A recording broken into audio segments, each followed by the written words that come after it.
إزاي تبني ثروة عملاقة من الصفر؟ فاكر إن الموضوع مستحيل؟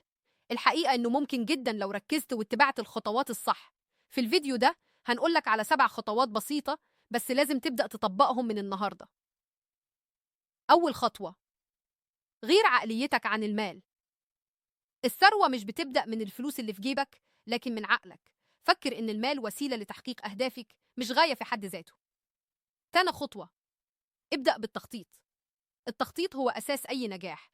حدد هدفك المالي، اكتبه، وحط خطة زمنية للوصول إليه. المهم إن خطتك تكون واضحة وقابلة للتنفيذ.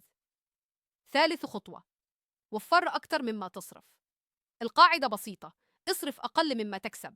وفر جزء من دخلك كل شهر، حتى لو كان صغير.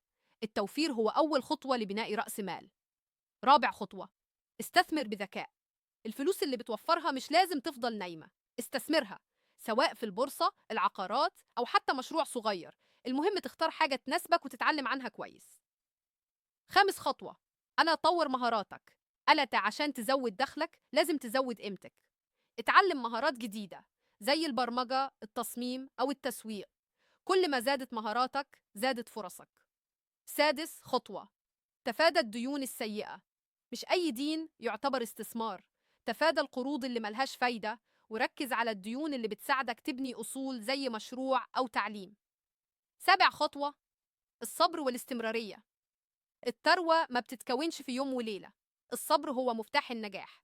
خليك مستمر في تنفيذ خططك، وما تيأسش لو النتائج ما ظهرتش بسرعة. الطريق للثروة محتاج تخطيط، تركيز، وصبر. افتكر إنك مش لوحدك. كل مليونير بدأ من الصفر. ابدأ من النهاردة، وخليك دايما متفائل.